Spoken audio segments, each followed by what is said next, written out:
Tonight, we do not chase sleep.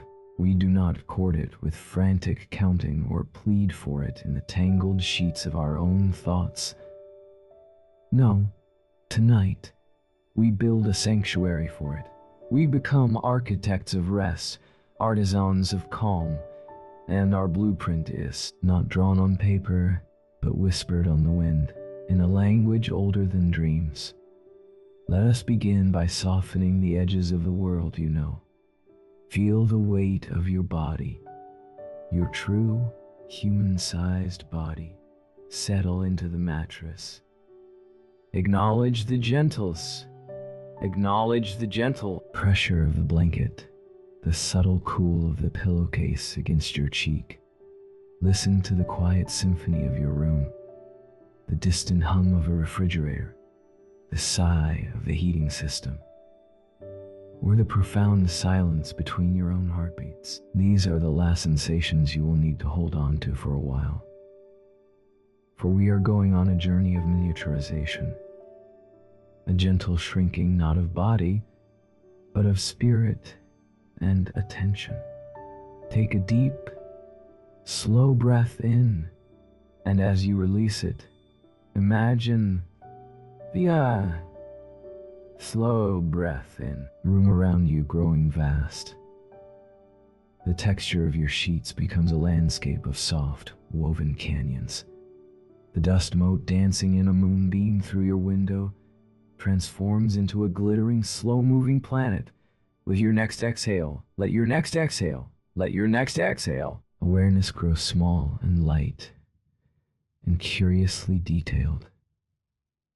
You are becoming beetle-sized, a quiet observer no larger than a polished pebble. The world is now a cathedral of giants. A fallen eyelash is a great translucent timber. A crumpled tissue is a mountain range of crushed cloud. But we are not staying in the bedroom. A soft nighttime breeze, scented with jasmine and damp earth, finds its way to you. It does not blow you over. It invites you. It carries you as gently as a dandelion seed on a current, out through the window, into the vastness of the moonlit garden. You float, weightless and unafraid, over a forest of grass blades, each one a towering, deep green spire, gleaming with dew. You drift past the colossal, sleeping face of a sunflower, its dark center a universe of seeds. The sounds are different here. A deep, resonant cello of a frog's call from a distant puddle, the shimmering chime of crickets, the rustle of a hedgehog's journey it's like a rolling avalanche of leaves. And then you see it, your destination, in a small, sheltered clearing between the roots of a grand slumbering oak. There is a structure. It is not a nest. It is something far more intentional. Two parallel walls of carefully interwoven twigs, each no taller than a blade of grass to your new perspective, form a neat, open-ended avenue on the soft, moss-covered ground.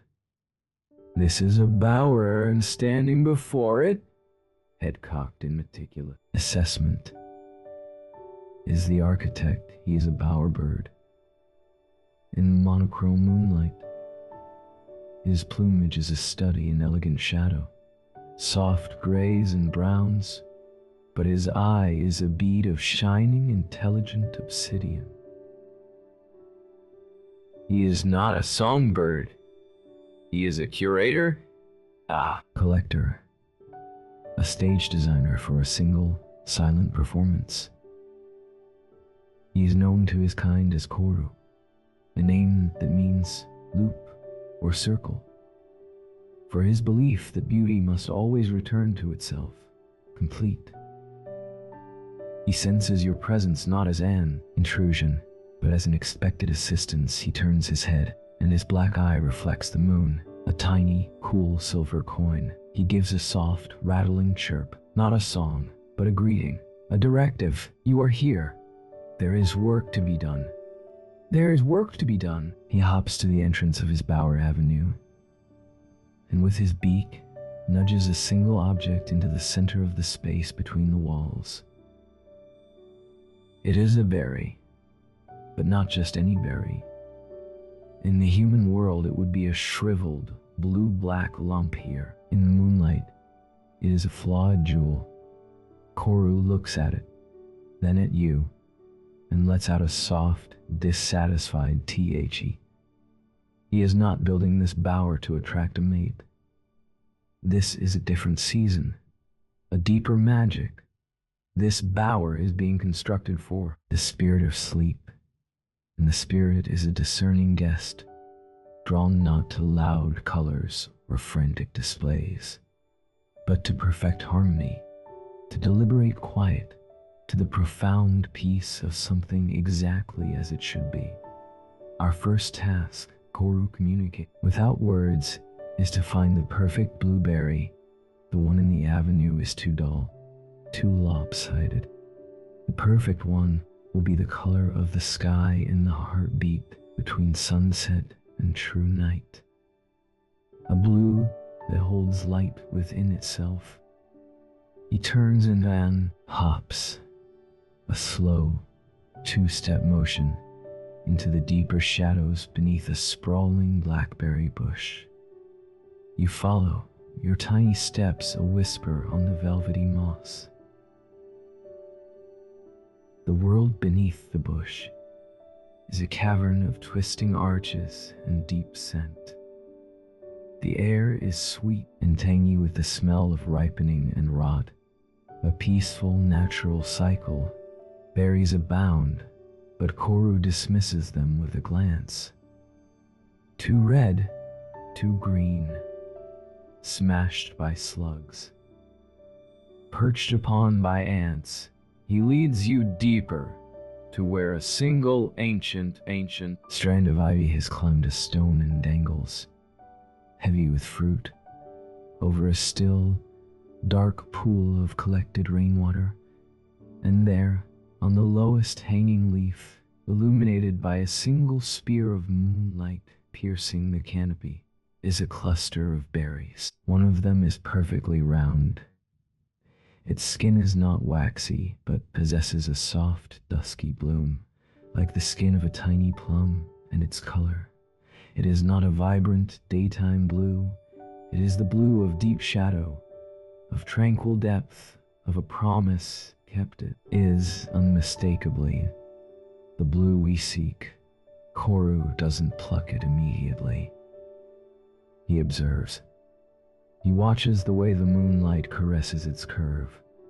He waits for a breeze to pass, to see if the stem is strong. Satisfied, he reaches forward with exquisite care. His beak parts, not to crunch, but to cradle. He snips the stem with a sound so faint it is less than a whisper.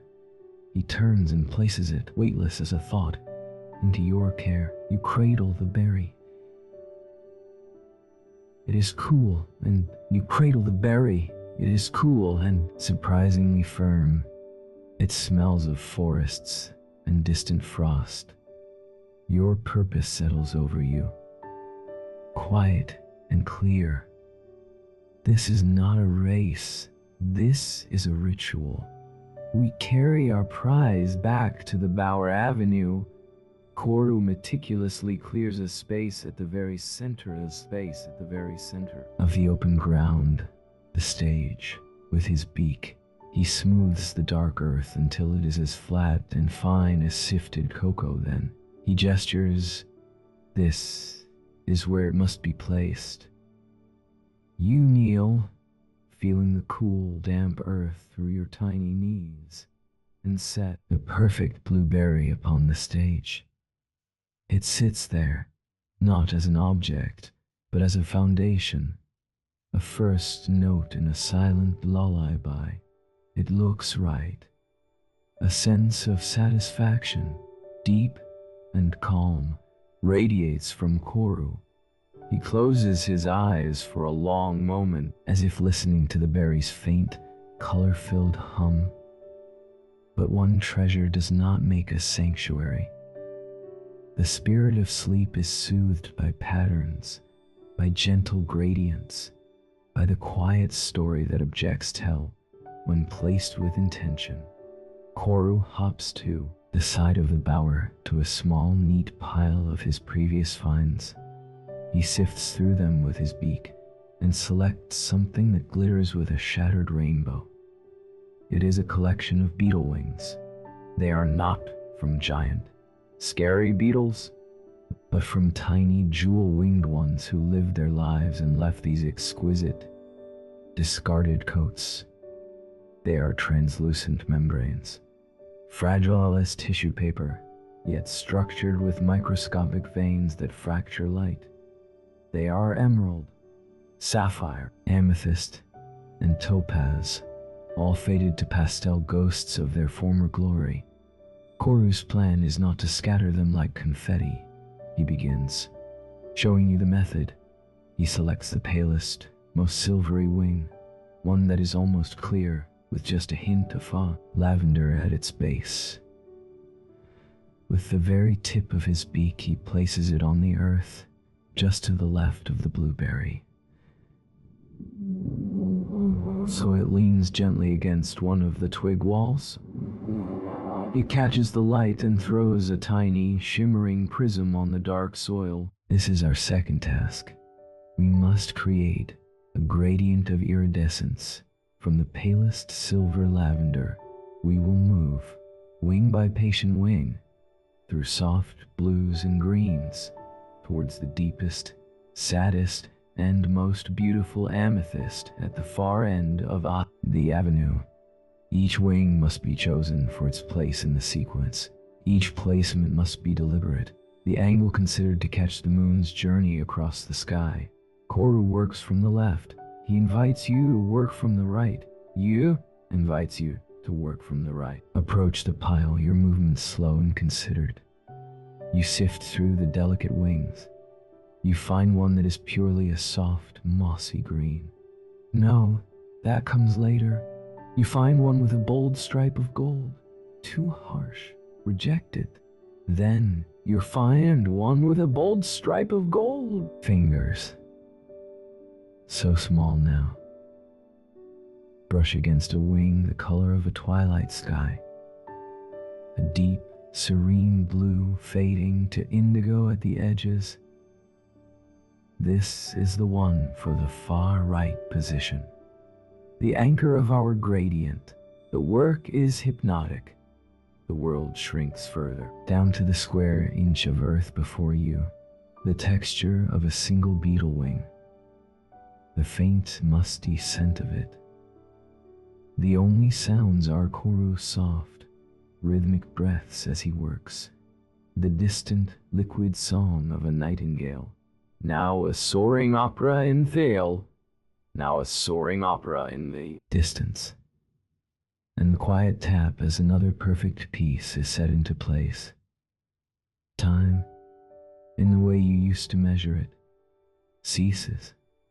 There is only the now of the search, the yes of the right choice, the settling of a wing, finding its forever home. Your heart, mind, which perhaps was a swirling storm of thoughts into doze, begins to still. Each placed wing is like a stone settling in a pond, and the ripples it creates are circles of quiet. We are building more than a bower. We are building a lullaby. We are building a lullaby for the eyes. A visual poem whose stanzas are color and light, and with each delicate piece we position, we are also, without realizing it, dismantling the clutter of our own day, arranging our scattered thoughts into something quiet, ordered, and beautiful. The avenue begins to transform. The simple twig walls are now adorned with a whispering gallery of faint color. The moon shifts and the gradient awakens, not with a flash, but with a slow, breathing glow. as if the slow bower itself is falling asleep and dreaming in soft, fractured color. Koru steps back. He looks at our progress. His head tilts, one way, then the other. The black, intelligent eyes miss nothing. He gives a soft, approving warble. Radiant is balanced. The silent song of color is correct, but a stage needs a centerpiece. Color and foundation are not enough. The spirit of sleep is also drawn to things of the earth, to weight, to smoothness, to the patient memory of what stone. Koru looks at you, then looks towards the edge of the clearing, where the oak's great root meets a small stony outcrop. There, he seems to say, is our final task for tonight. There. We will find the heart of the bower. He leads the way, and you follow, your spirit now fully immersed in this tiny, vast, and purposeful world. The journey of finding the quartz stone, polishing it through the night, of facing challenges like a drop of dew or a curious moth, of arranging petals, spider silk and memory, lies ahead. With each step, each act of focused creation, we will weave a deeper spell of tranquility, not just for the mythical spirit we hope to attract, but for the very real, weary dreamer who listens.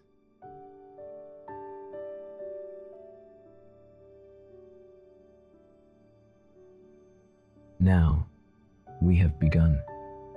The sanctuary has its first notes. The ritual is underway. Let your breathing slow to match Koru's quiet, purposeful rhythm. Let your gaze soften like the moonlight on our beetle wing grate. Wait, and with it, the next layer of perfect, peaceful work. The world beneath the blackberry bush held a silence that was not an absence, but a presence. It was the silence of careful work, of breath held not in fear, but in focus. The perfect blueberry, now centered on the stage of dark, sifted earth, seemed to pulse with a cool, quiet light of its own. A miniature moon settled in the mossy clearing. Koru stood before it for a long moment, his head tilted, one obsidian eye reflecting the tiny sphere. A soft guttural cluck of pure satisfaction vibrated in his throat, a sound felt more than heard. This was the anchor. Everything else would radiate from this point of perfect, dusky blue. He turned his attention to the pile of beetle wings, a drift of discarded rainbows. The work resumed not with haste, but with the seamless flow of a practiced meditation. You found yourself kneeling again by the pile, the moss a damp velvet cushion beneath velvet. The initial awe had subsided, replaced by a deep, flowing current of attention. Your human concerns, the weight of the day, the list for tomorrow, the faint ache behind your eyes, had not vanished, but they had receded, grown distant, and receded, grown distant, and small, like the remembered view from a high window. Here, in the beetle scale now, there was only the texture of things, the whisper of placement, the silent conversation with Koru. You learned his language. It was not in sounds, but in sounds. But in us. Pauses, in the angle of his head, in the deliberate tap of his beak against the earth. You reached for a wing that shimmered with a brassy, coppery sheen before your fingers could close around it. Koru's beak darted down, not to snatch, but to gently push your hand aside. He then nudged a different wing from the pile towards you. This one was a pale, watery green, almost silver. He looked from the wing to the space just right of the berry.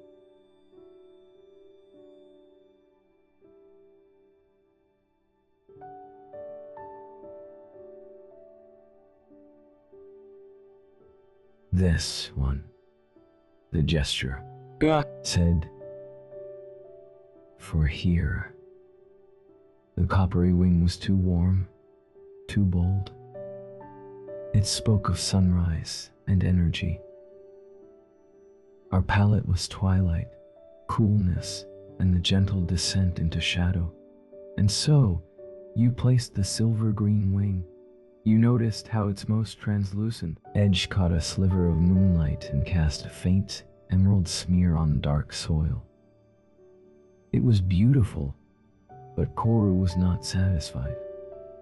He hopped closer, his head cocking almost upside down. With infinite care, he used the very tip of his beak, not to move the wing, but to adjust its angle by a fraction of a degree. He rotated it slightly, so the vein structure, like the bare branches of a miniature tree, aligned perfectly with the grain of the twig wall behind it. He stepped back. Wing now seemed not placed, but grown. It belonged. A soft sigh, like wind through a keyhole, escaped him. The lesson was learned. Perfection lay not just in the object, but in its relationship to everything around it. The work became a slow, shared dance. You would select a potential wing, hold it up for Koru's inspection. Sometimes he would give a slight affirmative dip of his head. Other times, he would simply stare until you understood and return to the pile. You would simply stare until you understood and return to the pile. Began to see what he saw. You learned to look for wings that were not necessarily the most vibrant, but the most harmonious. A wing with a fracture was not discarded if the crack created a prism that split light into two softer tones. A slightly dull wing was chosen over a brilliant one if its color provided the necessary bridge in the gradient. Your hands, in this diminished state, felt everything with new intensity. The beetle wings were not smooth. They were etched with a topography of microscopic ridges and valleys. Some were slightly fuzzy, like a peach skin. Others were as slick as oil on water.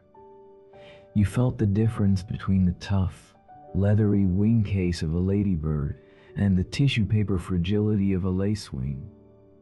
Each had to be handled with a different kind of touch, a different pressure from your tiny fingertips as the gradient grew. Wing by wing, a profound tranquility settled over the clearing. The world outside our small circle, the rustling of night, creatures, the occasional hoot of an owl, faded into a backdrop, a distant orchestra playing a slow minor key symphony.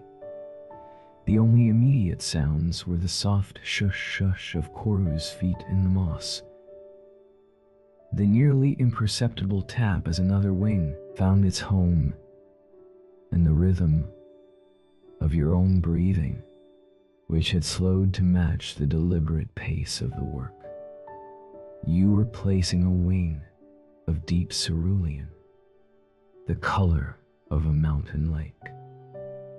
When a challenge arose, a gentle breeze, friendly and Adira is friendly, fragrant, wandered into the clearing. To a human, it would have been a caress. To us, at our scale, it was a sudden, silent gale. The delicate structure of the bower trembled. The twig walls swayed. Your cerulean wing, not yet settled, lifted from your fingers as if alive. It pirouetted once, twice, in the air, a dizzying fragment of blue, and then was carried towards the pool of rainwater. A pang of dismay, a very human frustration, flickered in your chest. Hours of work disrupted, but Koru did not startle. He did not chirp in alarm. He simply watched the wing's flight with detached interest, as if observing the natural path of a falling leaf. As the breeze died down as quickly as it came, he turned his head and looked at him, and looked at you. His gaze was calm, expectant. The message was clear. The wind is part of the world. It tests the placement. What is easily lost was not secure. We begin again. There was no sigh of resignation, only the quiet acceptance of a new task. The cerulean wing had landed not in the water, but on a broad, flat leaf of a wood sorrel plant near the pool, glistening with dew. You made your way over, the journey now an expedition across a plain of giant, clover-like leaves. Retrieving the wing from its sticky bed of dew was a new puzzle. The dew acted like glue. Pulling too hard would tear the fragile membrane. You found that by gently rolling the wing onto a dry stalk of grass, you could lift it free. Damp but intact, you could lift it free. Damp but intact. Carried it back. The wing now cool and slightly heavier with its moisture. Koru, meanwhile, had not been idle. He had gone to the base of the oak and returned with a tiny, sticky bud of resin oozing from a bark wound. This, he showed you, was the solution, the smallest dab, applied with a filament of spider silk he had collected earlier. Another story, another quiet collection, to the base of the wing's spine, would anchor it to the earth, not with a visible glob, but with a visible glob, but with a pinprick of natural glue. The wind's interruption had not been a setback. It had been a teacher, guiding us to a more permanent, more resilient form of beauty. We adapted. Each significant wing in the gradient received its minuscule anchor of resin. The work was even slower now, requiring yet another layer of precision. But the slowness was not tedious. It was absorbing. Your mind had no room for anything else. It was filled with the scent of piney resin, the feel of slick wing surface and sticky sap, the visual puzzle of color progression. The frustration was gone, replaced by a deeper, more resilient focus. As the moon climbed higher, the gradient approached completion. On the left, where Koru worked, wings faded from the palest lavender through a spectrum of soft blues, powder blue, sky blue, forget-me-not blue. On the right, where you worked, the progression ran from the deep cerulean through serene turquoise into muted jade greens. The two sides would meet in the middle, behind the blueberry, with the most precious wings of all, those that held both blue and green in perfect shifting balance. For this central junction, Koru went to his personal hoard, a small niche hidden behind a curl of bark on the oak. He returned carrying a single wing, not with his beak, but carefully cradled in his claws. He placed it before you with a reverence usually reserved for sacred objects. It was the wing of a papilio, Ulysses, a Ulysses butterfly, but just a fragment, perhaps shed in some long ago molt. It was smaller than your fingernail, but it held a universe of color. At one angle, it was the most intense, electric blue imaginable. The blue of a lightning flash in a tropical storm tilted slightly, and it became a deep, shimmering emerald green, the green of sunlit leaves in a deep rainforest. And between these two states flowed every shade of teal, peacock, and aquamarine. It was a captured piece of magic, Placing this treasure was the work of half an hour. The angle was everything. It had to catch the moonlight in such a way that the blue would dominate, but with a hidden promise of green, a secret held for when the spirit of sleep leaned close. Koru adjusted it. You adjusted it. He tilted his head. You tilted his head. You tilted yours. Finally, when it was positioned, the effect was breathtaking. The central point of the bower seemed to breathe with a slow internal luminescence. The perfect blueberry below it was echoed and amplified by the wing's radiant azure, creating a column of cool color that seemed to hold up the very night. Koru stepped back to the entrance of the Bower Avenue. He looked down the length of it. The twig walls, once plain, were now lined with a whispering, shimmering tapestry. The gradient told a story from shadowy violet to deep green, a visual journey from dusk to deepest night, with a heart of miraculous, shifting blue. He closed his eyes, and you did the same. In the darkness behind your eyelids, you could still see the afterimage of that color, pulsing softly. But his eyes soon opened, and his gaze turned purposeful once more. The stage was set.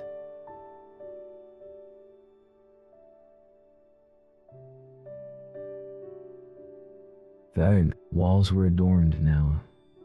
The stage needed its focal point, its heart, the centerpiece. Koru looked towards the rocky outcrop at the clearing's edge, where the oak's root delved into stone. He gave a soft, clicking call and began to hop in that direction, his movements steady and determined. The search for the quartz stone had begun. The journey of 20 paces in the human world was a trek of epic proportion for us. The mossy clearing gave way to a terrain of fallen oak leaves, each one a vast, crackling parchment, the color of rust and honey. Walking across them was like traversing a field of giant, brittle potato chips. Every step produced a deafening crunch that echoed in the still air. Koru, lighter and adapted, moved with a delicate picking motion, placing his feet on the leaf veins for support. You learned to follow in his exact path, your weight distributed as lightly as possible.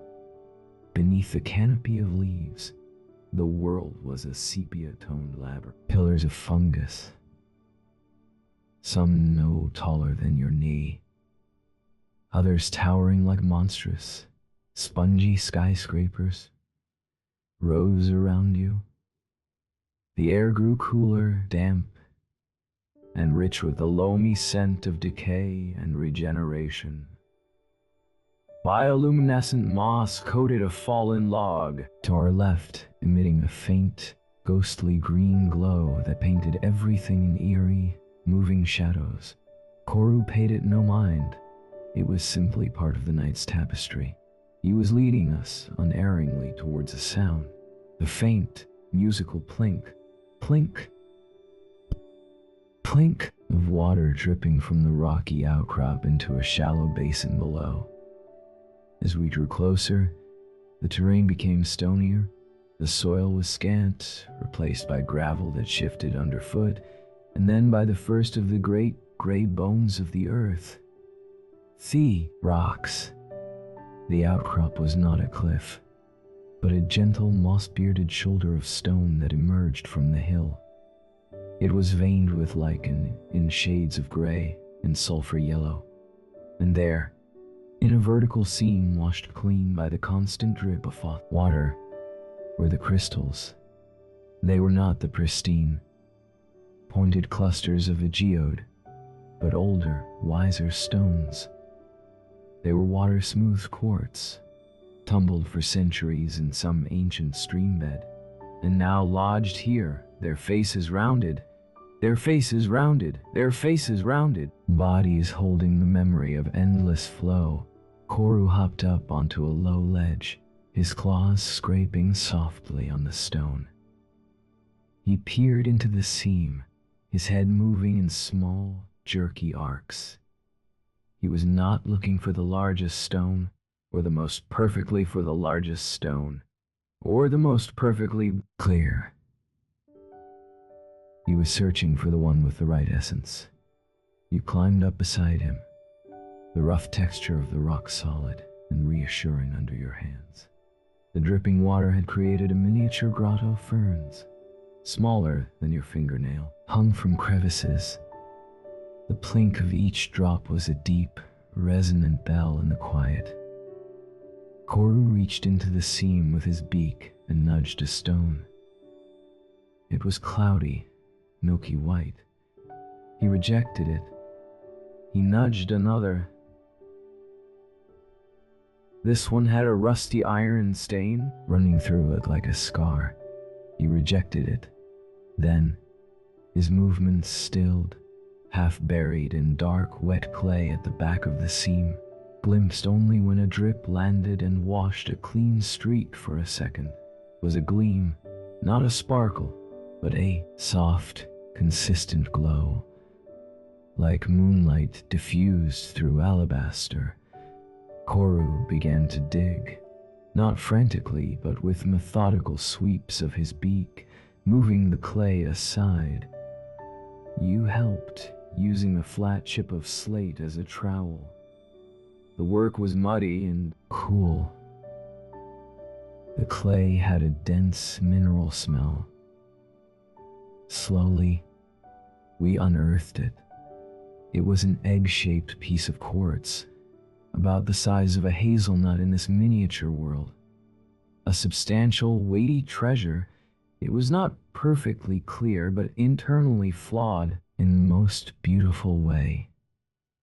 It had a faint, milky center, from which hair-thin ribbons of crystalline clarity radiated out to its smooth surface, like the petals of a frozen flower.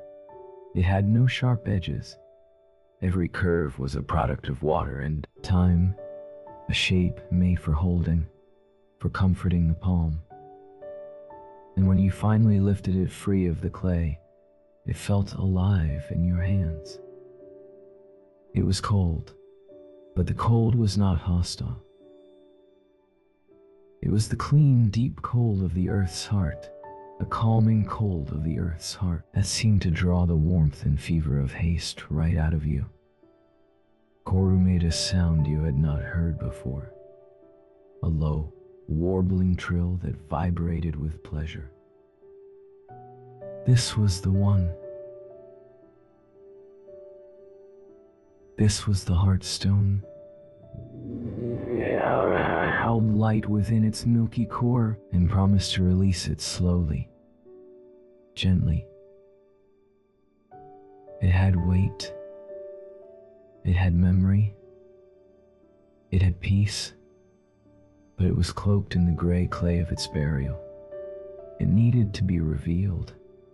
Our next task was not one of construction, but of unveiling. Polishing led you to the basin where the water dripped. It was a natural stone bowl, filled with clear, cold rainwater and silty sand. This was our workshop. He demonstrated first, selecting a pinch of the finest, whitest sand from the basin's edge. He spat onto the quartz stone, a tiny, precise droplet, and then, using the pad of his claw as a buffer, began to rub the sand in a small circular motion on one area of the stone. The sound was a faint, gritty whisper. After a minute, dipped the stone in the clean water, rinsing away the dark slurry. A patch, no larger than a freckle, now gleamed, translucent, revealing the frozen flower pattern within. The process was monastic in its repetition. You found a smooth, flattened piece of river-worn slate to use as a workbench. You would take a grain of sand, add a drop of moisture from a dew-laden grass blade, and rub. Circle after slow circle. There was no shortcut. Pressure had to be even, The rhythm had to be steady. The mind could not wander, for wandering meant an uneven polish, a scratch. It demanded a state of pure, embodied mindfulness. Your world shrank to the circumference of your polishing stroke, to the feel of the gritty paste under your polishing stroke, to the feel of the gritty paste under your thumb, to the gradual, miraculous emergence of clarity from the dull, clay-stained surface. The sound of your polishing joined the plink of the water drip, creating a simple, hypnotic percussion. Koru worked beside you on another section. His movement smaller, faster, but no less diligent. As you worked, the night deepened around you. The constellations wheeled overhead, their patterns familiar yet vast from this perspective. A shooting star scarred the velvet blackness for a heartbeat, and you paused, stone in hand, to witness its silent promise. Koru paused too, not looking at the sky, but at you, as if acknowledging the shared moment of cosmic beauty before returning to the earthly beauty in our hands.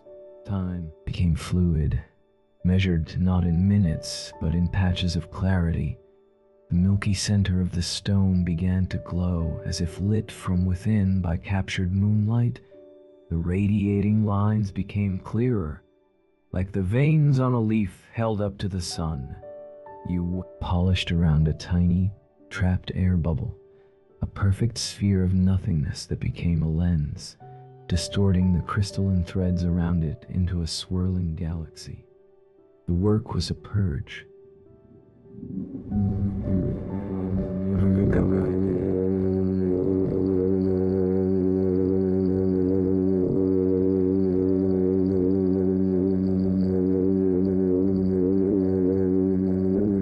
Single, tangible outcome scoured your mind clean.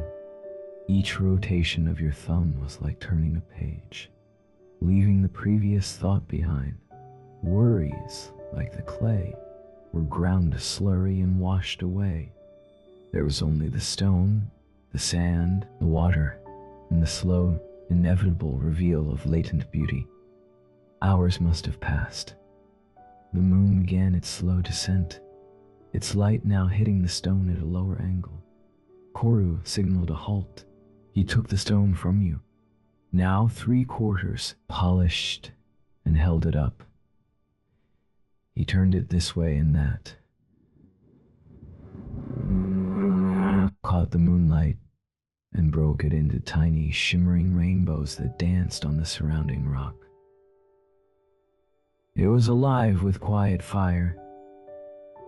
He placed it carefully back in your hands. It was cool, smooth, and incredibly dense. It felt like holding a piece of the night sky made solid, a tactile star. He gestured back towards the bower, weight of calm. The bower, when we re-entered the clearing, seemed to have changed in our absence. The beetle wing gradient now glimmered with a settled, confident beauty, each piece an integral part of the whole. The blueberry was a dark, serene pool of color at its center. Koru directed the placement. The stone was not to go directly on the berry, nor to replace it. It was to be its companion, its complement.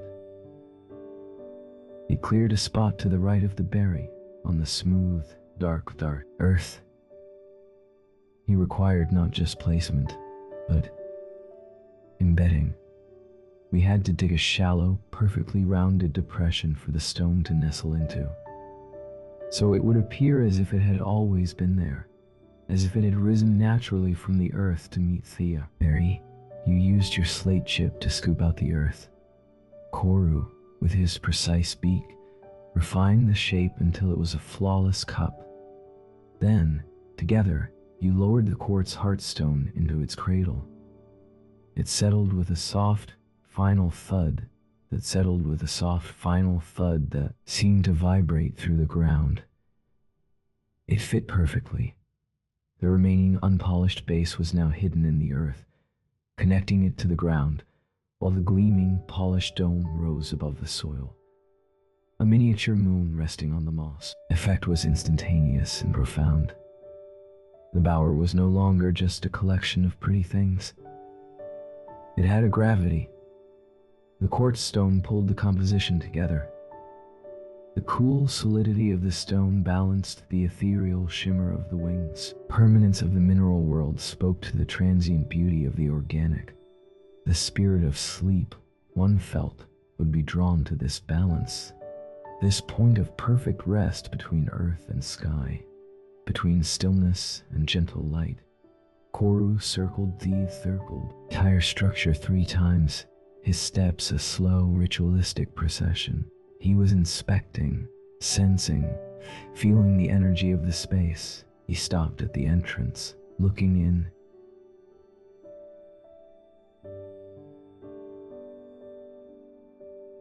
He seemed pleased, but not finished. A master art piece is almost complete and knows just what final, subtle touch it requires. He looked up, not at the sky, but at the towering blackberry bush at the clearing's edge. Among the thorny arches, late blooms still clung, pale ghosts of flowers in the moonlight. And there, nestled in the center of a few, were the beginnings of berries, tiny green nubs. But that was not what he sought. His gaze fixed on the flowers themselves. He let out a soft, contemplative chirp. The final layer would be scent. A visual lullaby was not enough. We needed an olfactory blanket, a perfume so soft it was almost a memory. We needed the scent of sleep itself. He launched himself into a short, fluttering flight, a rare use of his wings, and landed on a thorny branch heavy with fading blooms. He followed along the ground, arriving at the base of the bush as he began his most delicate work. Yet, he was not picking flowers. He was collecting petal dust. The very last, falling petals of the season. So dry and fragile, they crumbled at a touch, were to be gathered, but not crudely.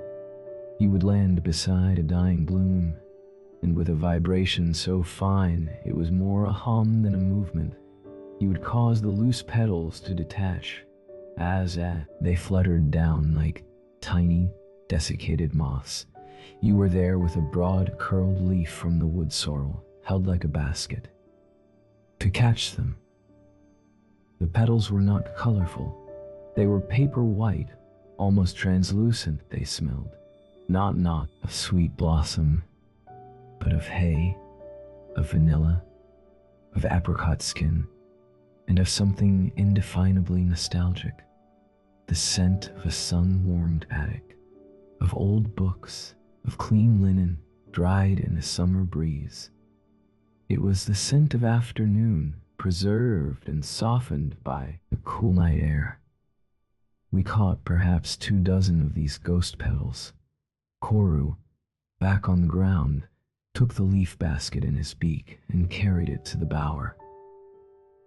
This was to be the final sprinkling, not a pile, but a dusting, a blessing. He positioned you at one end of the avenue, himself at the other. He dipped his beak into the pile of crushed petal dust on the leaf. Then, with a flick of his head, he sent a tiny cloud of it into the air above the bower. It drifted down, miniature snow of scent, settling on the beetle wings, dusting the blueberry, powdering the smooth dome of the quartz with a fine, fragrant frost. You did the same from your end. The air within the Bower Avenue became infused with a gentle, soporific perfume. It was not overpowering. It was a hint, a suggestion, a whispered promise of comfort. As the last of the petal dust settled, Koru did something extraordinary. He hopped into the bower itself, right to the center, between the berry and the stone. He lowered his body, not in a nestling down way, but in a posture of offering. He closed his eyes. He became still, so still that he seemed to become another object in the collection, a sculpture of a bird, carved from gray shadow and patience. He was inviting.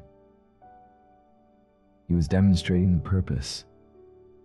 He was being the first occupant of the sanctuary, showing the spirit of sleep how it was to be done, how to settle, how to let the gradient of color soothe the eyes, how to let the solid cool of the quartz steady the spirit, how to let the faint scent of petal-dust lull the mind, and how to feel the perfect, silent rightness of the blueberry, the anchor of it all.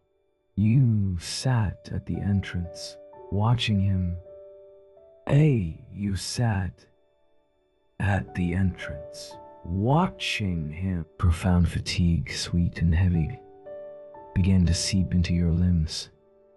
It was not the exhaustion of the day, but the deep, earned tiredness of a long and purposeful labor. Your eyes traced the gradient, lingered on the heartstone, returned to the still, gray form of Koru. The symphony of the night garden seemed to swell in a final, gentle crescendo. The frogs, the crickets, the sighing trees, all harmonizing into a single, vast lullaby. You felt yourself growing again, not with a jolt, but with a gentle swelling, like a seed absorbing water. The twig walls shrank down to twigs. The beetle wings became mere specks of glitter. The quartz stone was again a pebble. Koru, opening one obsidian eye to look at you one last time, waswa. Once more a small, clever bird in a garden. The world returned to its normal scale, but the feeling remained.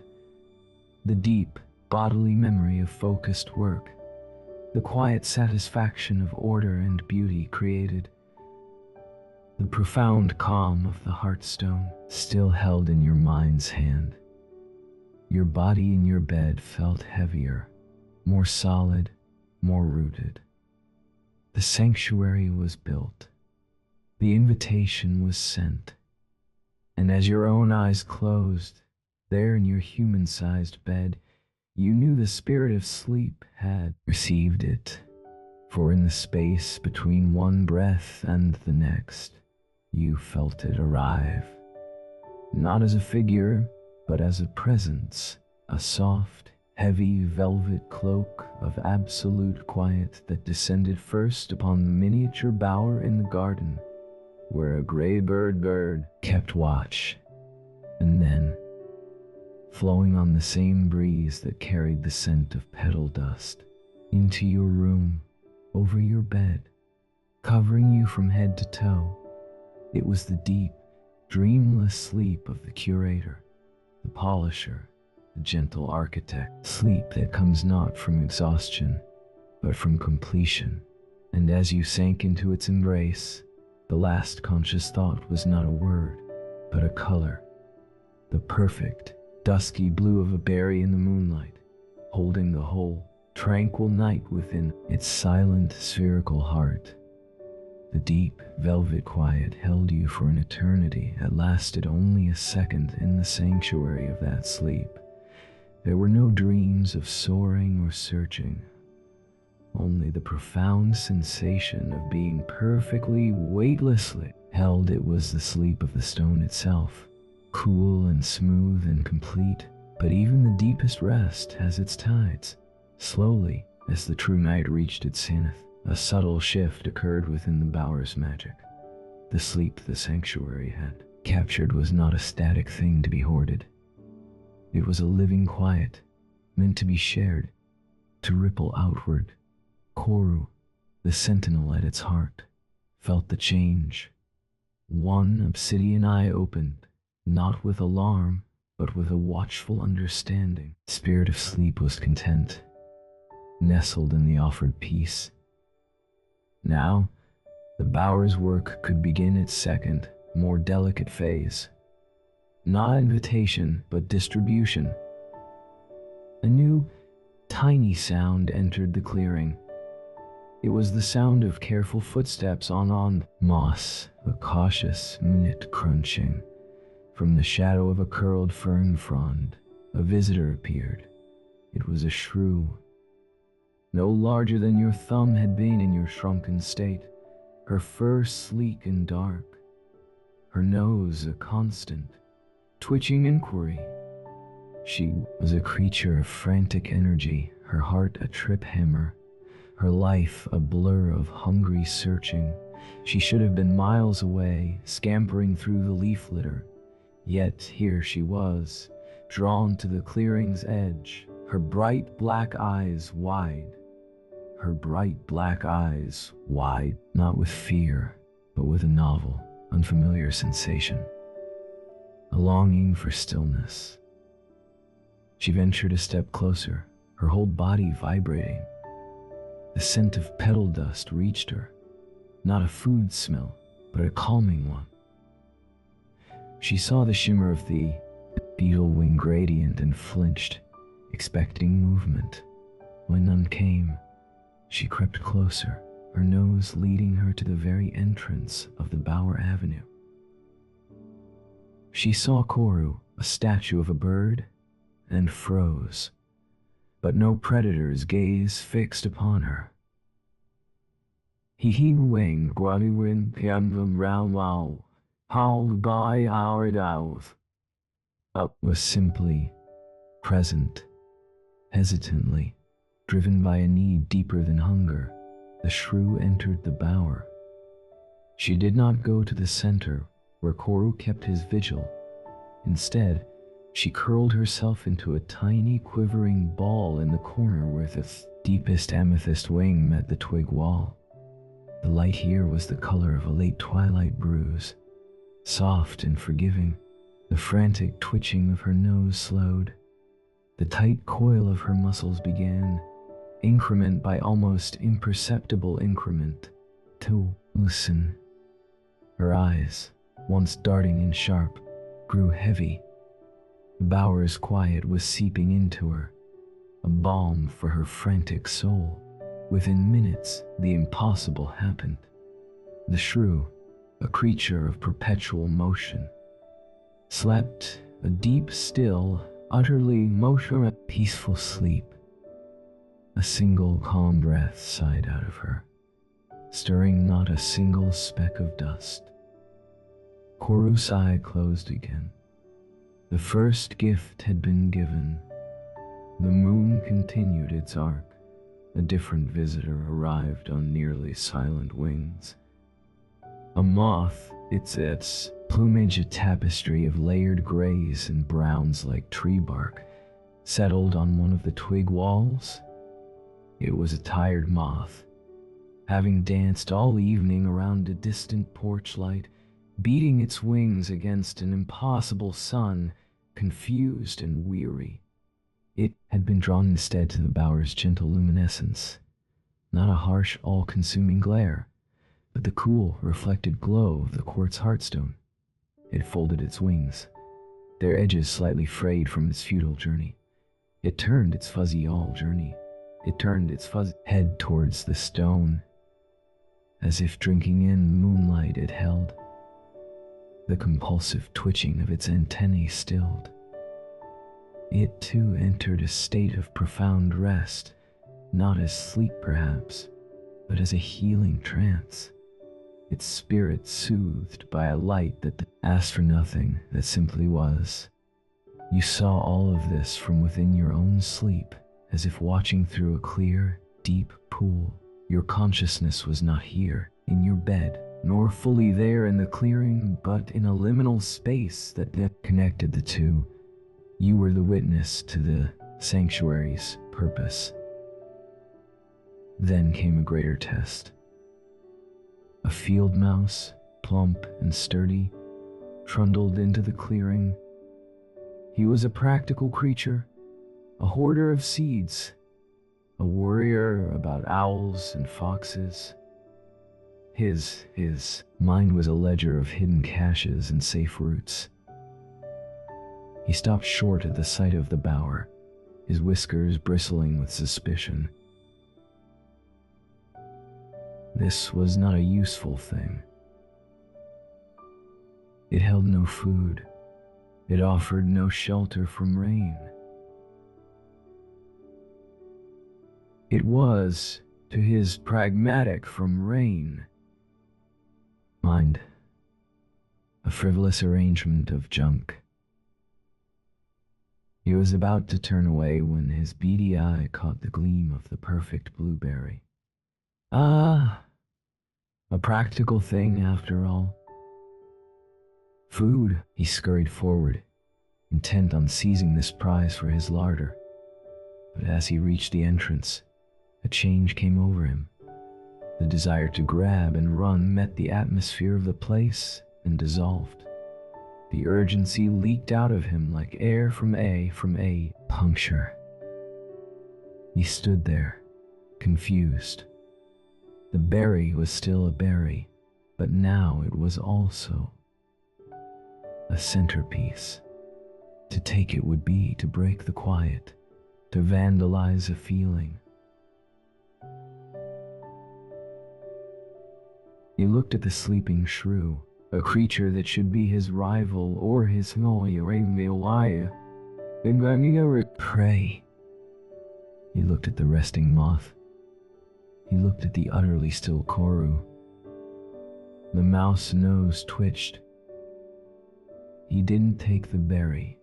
Instead, slowly, as if moving through honey, he walked a slow circle around the quartz stone, his shadow merging with the stone's larger one. He then did something astonishing. From a pouch in his cheek, he produced not a stolen seed, but a single, perfect, silvery thistledown, a piece of his own bedding, the softest thing he owned. He did not know why he did it. With a gentle puff, he blew it from his paws. It drifted on the still air and came to rest, a fluffy, star-like offering, against the base of the quartz stone. Beside the embedded petal-dust, a gift for the gift-giver, contribution to the quiet then. With a sigh that seemed to release a lifetime of rodent anxiety, he curled up at the far end of the avenue, his back against a twig, and fell into a sleep so deep his whiskers lay utterly still. The bower was working. It was not just a place of sleep. It was a transformer of energy. Frantic energy became calm. Wasted energy became rest. Worried energy became peace. It accepted the offering of the weary and in return gave them the profound gift of cessation. But the night held one final, fragile visitor. The first, pale hint of pre-dawn was still hours away when the air at the clearing's edge seemed to tear. Silently. It was a rent, not in reality, but in perception. From it emerged the spirit of sleep. It had no form you could describe, for it was made of the negative space between the twigs, the shimmer on the edge of the beetle wings, the coolness of the stone, the scent of the petals, and the silent breaths of the sleeping creatures. It was the essence of the bower itself, given a gentle consciousness. It was not a monarch come to claim a throne, but a weary traveler grateful for a bench in a beautiful garden. It settled over the sanctuary like a second, even deeper layer of silence. The very air grew denser, richer with rest. The moonlight seemed to thicken, becoming a liquid silver that pooled in the avenue. Koru, for the first time all night, lowered his head fully, tucking his beak into his shoulder feathers. He was not just keeping vigil now.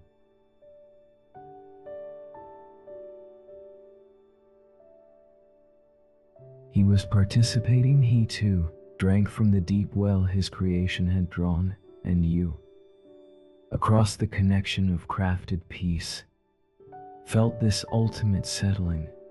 Your breath in your bed slowed until it was almost indistinguishable from the stillness of the room.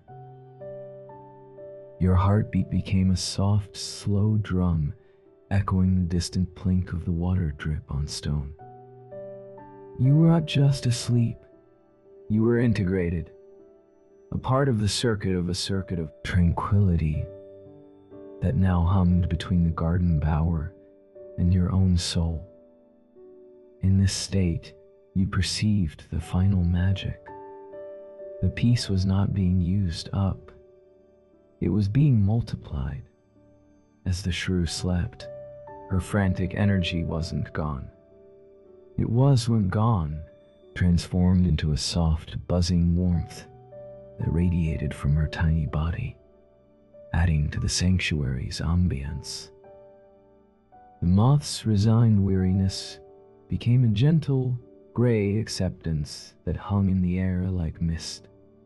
The mouse relinquished worry became a like mist. The mouse relinquished worry became a solid, earthy stability that reinforced the walls and your own human surrender.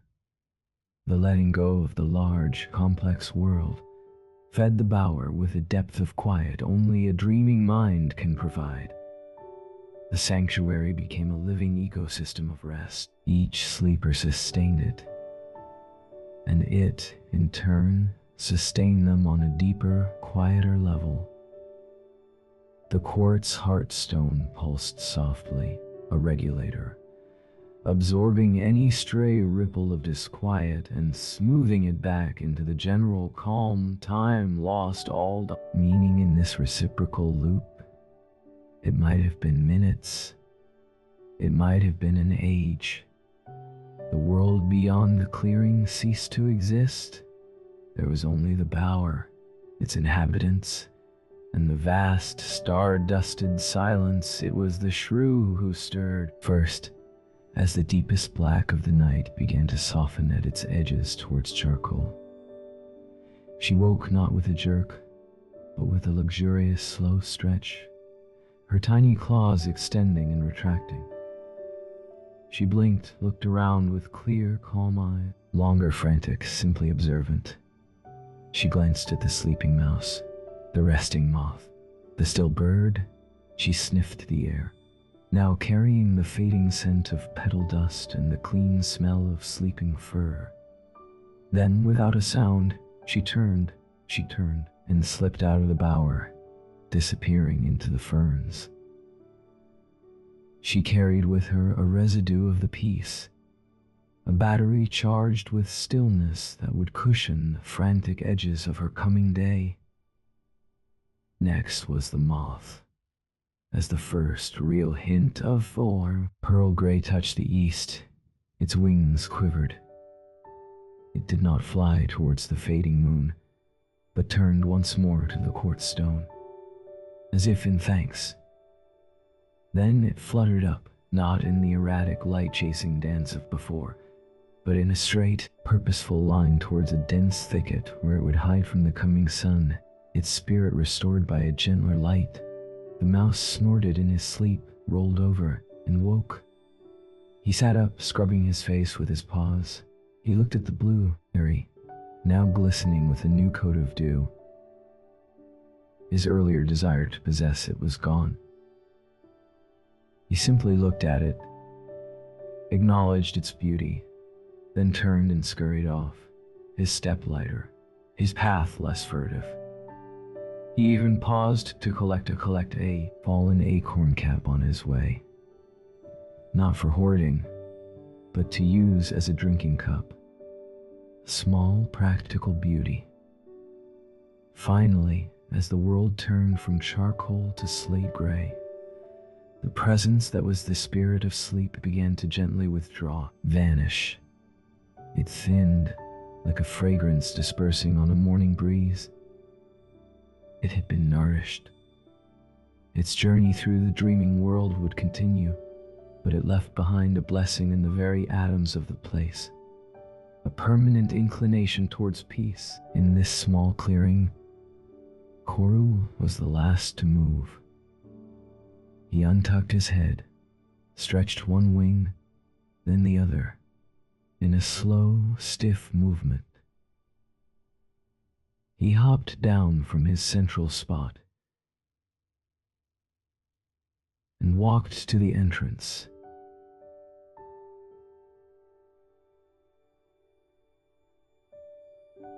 Beetle wings were duller now, their magic tucked away for the day. The petal dust was mostly gone, absorbed or scattered. The blueberry remained, a solemn jewel. The quartz heartstone sat in its cradle, no longer glowing, but holding the memory of moonlight deep in its frozen flower core. He did not look triumphant. He looked satisfied.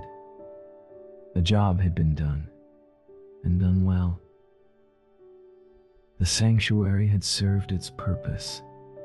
It would remain a beautiful, quiet place, but its intense, focused magic was spent for this night.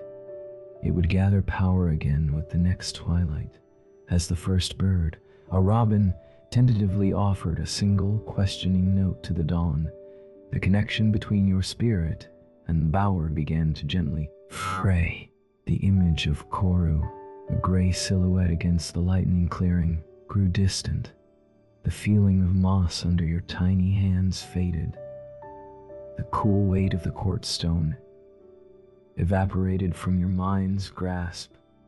You surfaced into your own waking body slowly, as if floating up from the bottom of a warm, silent sea.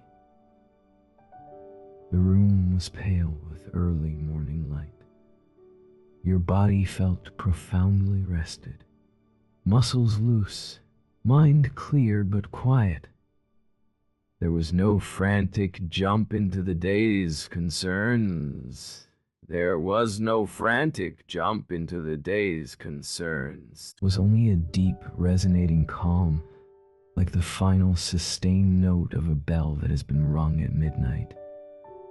You lay there, eyes open, watching the dust motes dance in the sunbeam that now took the place of the moonbeam. You remembered it all, not as a dream, but as a memory of work done in another scale. Your fingers tingled with the ghost sensation of polishing. Your heart held the color of the blueberry you knew. With absolute certainty, meticulous bowerbird named Koru was finally taking his own rest, perched on a sun-drenched branch above a small, beautifully arranged clearing. And the perfect blueberry, the beetle wing radiant, and the heartstone of quartz sat waiting, gathering the day's quiet, ready for the next night, the next weary visitor, the next gentle construction of peace.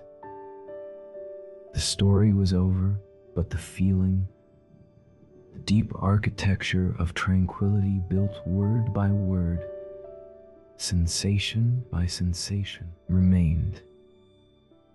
It was woven into your breathing, into the rhythm of your pulse. It was a sanctuary you now carried within you, built not of twigs and wings, but of quiet attention and the profound, simple truth that sometimes the most powerful way to find rest is not to seek it, but to patiently, lovingly build a place where it cannot help but settle. And as you finally rose to meet the day, you did so not as someone who had escaped the world, but as someone who had, for a night, helped to make a small, perfect corner of it right, and in doing so, had been made whole. The dawn light, now a soft gold, did not erase the bower's magic. It transmuted it. The intense, focused stillness of the night bled into a different kind of peace, a diurnal peace. Warm and expansive Koru, perched on his sunlit branch, watched with one eye open as the day shift arrived. A bumblebee, her fur a rumpled cloak of black and amber, blundered into the clearing. She was a creature of a fire, sun and scent, her world a loud, vibrant map of pollen guides. The night's subtle artistry was invisible to her. Yet, she did not ignore the bower. She landed with a ponderous thump on the very edge of the quartz heartstone. To her, it was a warm launch pad, a sun-soaked stone. But as she rested there, vibrating her flight muscles to warm up for her morning rounds, something of the stone's deep, nocturnal calm seeped into her. Her frantic, fuel-burning vibrations slowed to a murmur hum. She sat for a full minute, which was an eternity in bee time, simply basking, not in the sun alone, but in a residual coolness that seemed to balance the heat. When she lifted off, her flight was not a frantic zigzag, but a straight, purposeful line towards the lavender bush, carrying with her a mote of unexpected serenity. Koru gave a soft, dry cluck. The sanctuary's work was never truly done. It simply changed its methods with the light. But the day also brought the necessary work of maintenance. The night's visitors, however peaceful, had left traces. A single, silvery shrew hair lay across an emerald beetle wing. A tiny scuff of earth from the mouse foot marred the perfect smoothness of the stage. The thistledown offering had drifted slightly in a dawn breeze. The sanctuary's perfection, its meticulous balance, required a keeper. And so, as the sun climbed, Koru descended from his branch. The night's profound stillness was gone from frost, his demeanor replaced by a practical, focused energy. He was no longer a mystic inviting a spirit. He was a curator tending a gallery. His first task was the thistledown. It was a gift, and therefore sacred, but it was out of place. Using his beak like the finest pair of tweezers, he lifted the fluffy seed by the lightest possible grip on its central stem. He did not discard it. Instead, he carried it to a sheltered nook in the oak's roots, just beside his hidden hoard. There, in a small, dry hollow lined with spider silk, he placed it. It was the first item in a new collection, the archive of offered comforts. It would be joined, in time, by other gifts left by touched visitors. A polished snail shell from a grateful frog. A strand of unusually blue moss dropped by a weary jay. These were not for display. They were tokens of the bower's silent influence, stored as sacred memorabilia. Next, he addressed the scuff on the stage. He flew to the driest part of the clearing, where the earth was a fine, pale powder. He took a single, precise beakful. Returning, he sprinkled it over the scuff, then used the flat side of his beak to tamp it down, blending it seamlessly with the surrounding dark soil. He then plucked a single, stiff blade of grass and used it as a broom, sweeping with infinitesimal strokes until the surface was once again flawlessly smooth. The shrew hair on the beetle wing was a more delicate operation. He could not blow it away without disturbing other wings. He could not pluck it with his beak without risk of damaging the fragile membrane. His solution was one of patience and physics. He waited for the sun to warm the air in the clearing, creating the faintest possible thermal current. He positioned his own body to block the slight breeze. Then, with a focused, controlled exhalation from his nostrils, a breath so soft it wouldn't extinguish a candle, he directed a tiny stream of air across the surface of the emerald wing. The hair trembled, lifted, and sailed away on the crafted current, settling harmlessly in the grass beyond the bower. You watched this maintenance in your mind's eye, the connection now a faint, golden thread in thin daylight. There was a deep satisfaction in it, akin to the polishing of the stone. It was the care of something precious. It spoke of a love that did not end with creation, but continued in stewardship as Koru worked. The bower began to interact with the day in new ways. Sunlight, harsher and more direct than moonlight, presented a challenge. Beetle wing gradient, so ethereal at night, could look garish or dull in full sun. But Koru had anticipated this. He had chosen and placed each wing not just for moonlight, but for how it would handle the sun's interrogation. Now, as the beams pierced the canopy, they revealed hidden facets. The wings that had shimmered with pastel ghosts now burned with deep, stained glass intensity. The amethyst wing at the end glowed a rich, ecclesiastical purple. The cerulean one became a slash of tropical sea. But the overall effect was not chaotic, because the gradient held. The sun revealed the strength of the colors, while the moon had revealed their soul. In the quartz heartstone, in direct sunlight, it became a fiery little sun itself, not glowing from within, but trapping the light, holding it in its milky core and fractured veins, turning it into a captive, brilliant star that winked with every slight movement of the leaves above. A new visitor was drawn to this diurnal spectacle, a cabbage-white butterfly, its wings like chips of sun-bleached porcelain. It was a simple creature, drawn to brightness. It fluttered down and alighted not on a flower, but directly on the sun-warmed quartz. It spread its wings flat, basking. To the butterfly, the stone was just a warm rock, but in the context of the bower, its pure white form against the stone's fiery core created a moment of stunning contrast. All living piece of minimalist art added to the collection. It stayed for a long while, as if meditating on the heat, before moving on. Koru observed all this with his head cocked. He was learning. The sanctuary by day was not passive. It was learning, interactive. It offered different gifts. Warmth instead of coolness, vibrant color instead of subtle shimmer, a platform for basking instead of a nest for sinking.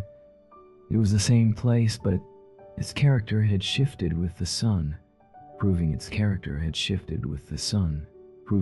resilience and its multifaceted purpose. His maintenance complete, Koru turned his attention to the future. The perfect blueberry, the cornerstone of it all, would not last forever. Even now, under the sun's gaze, it had lost a fraction of its dusky bloom, its skin tightening slightly. It was still perfect, but its perfection was mortal. A truly meticulous curator plans for succession. He left the clearing not on a short hop, but on a longer, more exploratory flight. Followed his journey in a blur of green and gold as he navigated the daytime garden. He visited the ivy again, but the berries there were now too ripe, leaning towards black. He investigated a patch of wintergreen, but its berries were too starkly red. He hovered near a row of cultivated blueberries in a neighbor's garden, but their blue was too uniform, too commercial. lacking the wild, mysterious depth. His search led him to a forgotten corner where a slow bush grew. Its search led him to a forgotten corner where a slow bush grew. Its branches dark and tangled, protected by fierce thorns. The sloes were months from being edible, hard and austere, but their color was a promise. It was a blue so deep it was almost black, dusted with a pale, waxy bloom that defied the sun. It was the blue of a deep, winter midnight, of patience, of something that matures in bitterness to eventually produce a complex sweetness. It was not a replacement for the summer berry's dusky softness. It was the next verse in the verse. Poem. Koru marked the location. He would not harvest it yet. Timing was everything. The current berry still held its magic, but he knew where to find the successor, the anchor for the deeper, longer nights to come. He returned to the clearing as the sun began its lazy afternoon descent. The light grew long and honeyed. This was the bower's third face, the time of threshold, neither day nor night, but the liminal space between in this light. The bower seemed to hold its breath. Eel wings lost their stained glass fire and regained a hint of their moonlight shimmer. The quartz stone ceased its winking and began to emit a steady, internal golden glow, as if it had absorbed the day's warmth and was now slowly releasing. As light, the blueberry seemed to soften again, its color deepening towards its nocturnal hue. Koru settled not in the bower, nor on his high branch, but at the very edge of the clearing. He was waiting. This was the time for the most subtle of all of the bower's interactions. She came as the first star pricked the violet sky.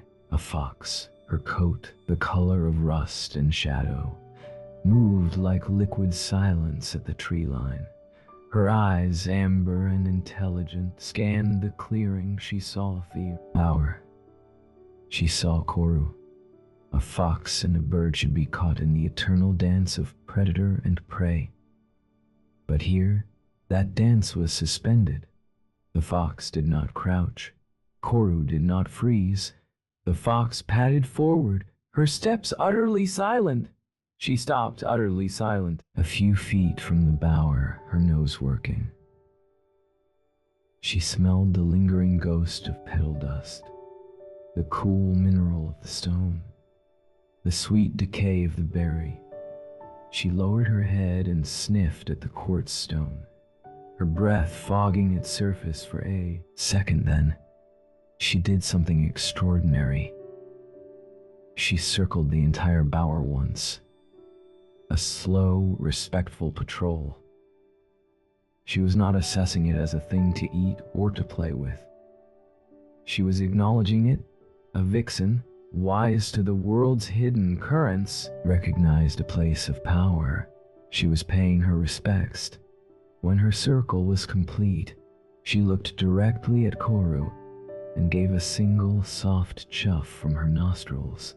A fox nod. Then she turned and melted back into the woods, carrying with her a story for her kits about a strange, still place where the air tasted of calm. This was the bower's highest function, to create a bubble where the ordinary rules of the wild were softened, where a truce of tranquility could be observed by all. It was diplomacy conducted in the language of arranged stones and colored light. As full darkness reclaimed the clearing, Koru returned to his central spot.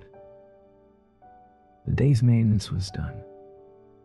The future was provisioned. The respect of the wild had been paid. The cycle was ready to begin anew. But tonight would be different. The bower was no longer a new construct. It was an established institution. Its quiet fame had spread in the wordless ways of the wild, The spirit of sleep would sleep. Come again, yes. But it would not come alone. You felt the shift as you lay in your bed, the day's residual warmth in your limbs, merging with the anticipation of the coming night, the connection, a thin silver thread in the moonlight.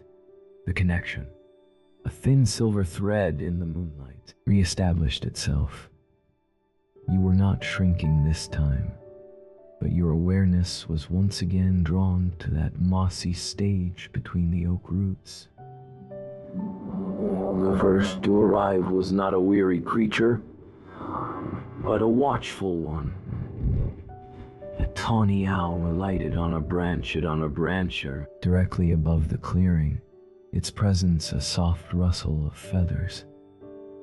It did not hunt here.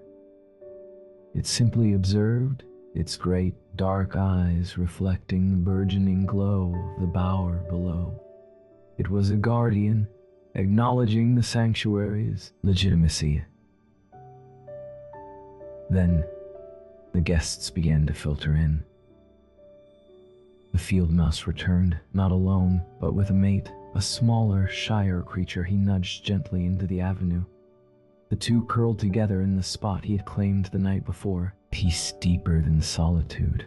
A hedgehog, snuffling and prickly, lumbered in and settled his bulk contentedly at the entrance, blocking it like a living, breathing doorstop, his peaceful snoring adding a new basso continuo to the night's soundscape.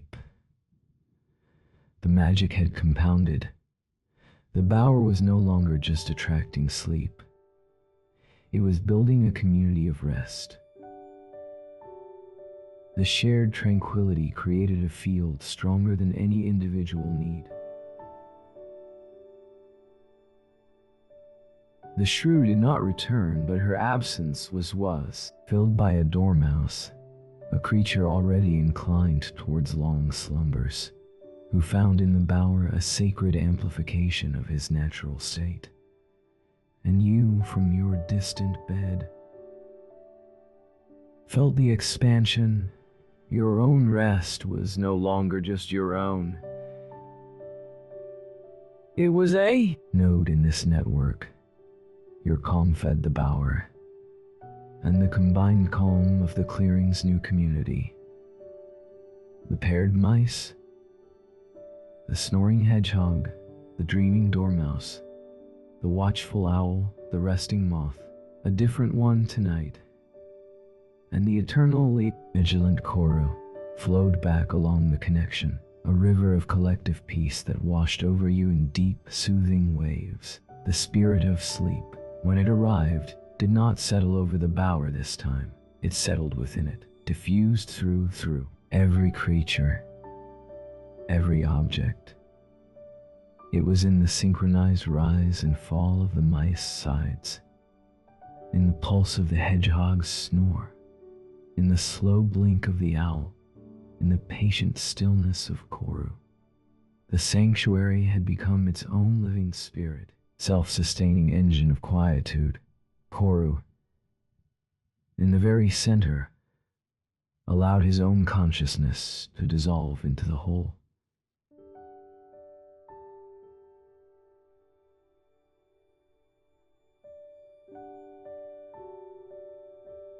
He was not the keeper tonight. He was a part of the kept his meticulous mind, which had calculated every angle and finally let go. His head sank deeper into his feathers. For the first time since the project began, the architect slept, truly slept. His dreams, had anyone been able to see them, would not have been of building, but of floating, of being a building, but a floating leaf on the serene, dark river of the collective rest he had made possible. And you slept too, deeper than the night before. Your sleep was no longer a solitary retreat, but a pilgrimage. You were visiting the temple every time you closed your eyes, adding your silent note to the chorus, and returning to your waking self fortified by the chorus's song. The story of the Bower was no longer about a single night's construction. It was about what happens after the building is done.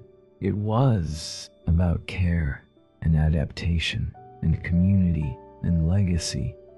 It was about a perfect blueberry that would one day shrivel, and a deeper blueberry waiting on a thorny branch for its turn. It was about a heartstone that held both moonlight and sunlight, and growing archive of offered comforts in a hollow root.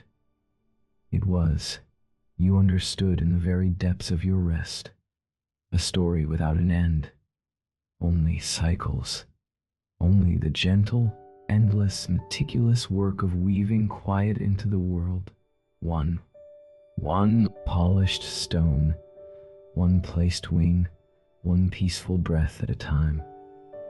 And as long as there was a weary creature, a shrew, a mouse, a fox, or a human, there would be a need for the sanctuary, and as long as there was a need, somewhere and somewhere and somewhere, scale, a meticulous heart would be patiently, lovingly building it. The bower was now a fact of the garden, a permanent feature as sure as the gnarled oak root or the whispering blackberry bush. The cycle Koru had set in motion, maintenance by day, community by night, became the steady, slow heartbeat of the clearing. The field mice became regulars, their bond deepening in the shared peace, sometimes bringing a treasured, polished sunflower seed shell to place beside the quartz as an offering. The hedgehog, whom Koru thought of as the doorkeeper, claimed his spot with a proprietary snuffle every third night, his rotund body a barricade of contentment, a small colony of pipistrelled bats who lived in a crack high in the pipistrelled bats who lived in a crack high in the oak. Began a new ritual.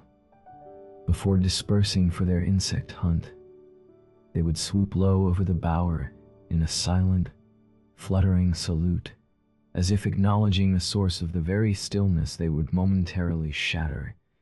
Yet, a system in perfect balance is a story waiting for a ripple. The ripple came not as a threat, but as a need so profound it threatened to unravel the very fabric of the sanctuary. It arrived on a night of heavy, fragrant mist, a night when the moon was a smudged pearl behind a veil. The usual visitors had settled.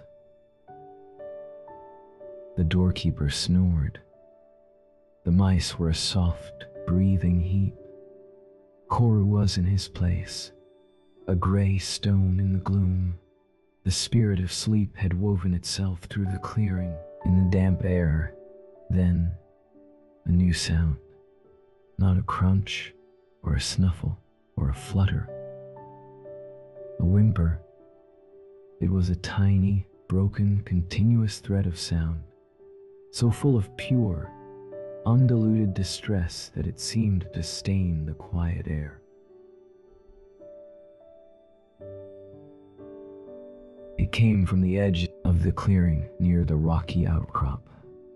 A baby rabbit, a kit no bigger than a lemon, huddled against the cold stone. It was lost, utterly. Its fur was matted with dew and mud. Its eyes were wide, not with the alert fear of a prey animal, but with a glassy, overwhelmed terror.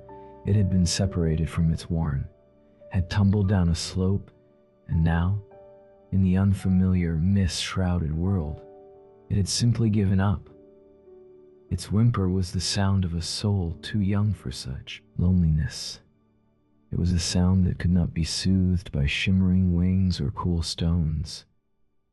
It was a sound that demanded a warmth the bower, in its serene coolness, did not possess. The effect on the sanctuary was immediate, and Koru's doorkeeper's snore hitched. The mice stirred uneasily in their sleep. The spirit of sleep itself seemed to recoil, thinning around the edges of the clearing. This was not weary energy to be transformed. This was raw, primal distress, an open wound in the night. The Bower's magic was designed for tranquility, not for trauma. Koru awoke from his semi-trance. He saw the kit, a damp, trembling scrap of misery. His instinct, as a bird, might have been indifference, or even predatory, interest. But he was not just a bird. He was the curator of calm. This weeping thing was the antithesis of his life's work. It was an emergency. For the first time, you saw Koru experience something akin to panic. He hopped from foot to foot, a quick, agitated motion.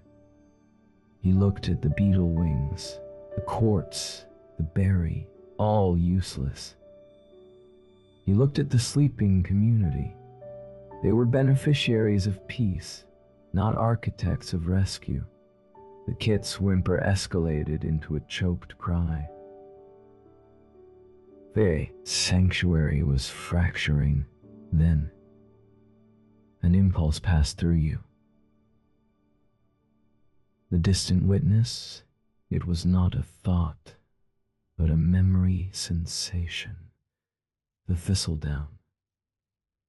The single, silvery, impossibly soft gift from the practical mouse, now stored in the archive of offered comforts. It was not warmth, but it was the memory of softness, of care, as if receiving the thought on the shared wavelength of the sanctuary. Koru stopped his pacing. His head snapped towards the oak root. He launched himself in a short, direct flight to his hidden hollow. In a moment he was back, the thistledown held delicately in his beak. He approached the kit, not with the slow ceremony of the bower, but with a purposeful directness. The kit flinched, its cries, ceasing for a shocked second. Koru did not try to touch it. Instead, he placed the thistledown on the moss, right before the kit's trembling nose. Then he stepped back. The kit, driven by some deep infantile instinct, nuzzled the softness. The thistledown was a ghost of a nest, a whisper of safety.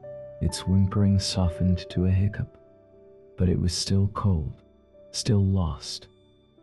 Koru looked around, his mind working with a frantic clarity. The bower's components were wrong for wrong. This, he needed not coolness, but warmth, not shimmer, but shelter. He darted back into the clearing, to the bower itself. He ignored the precious artifacts.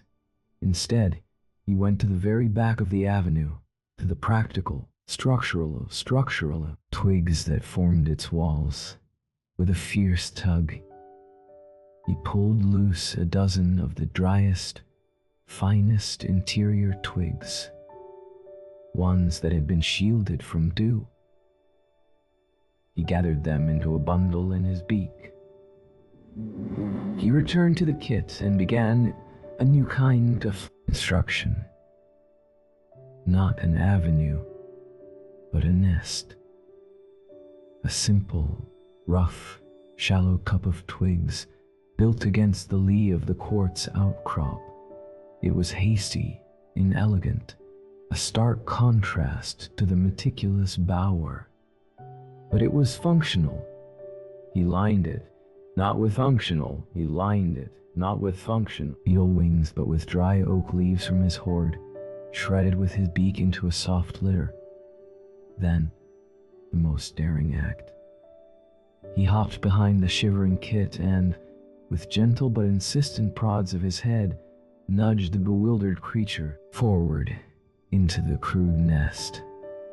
The kit, exhausted beyond resistance, tumbled into the leaf litter. Koru then took the thistledown and, with meticulous care, tucked it around the kit's shoulders like a miniature. fluffy shawl. It was not enough. The kit needed heat. Real, living heat.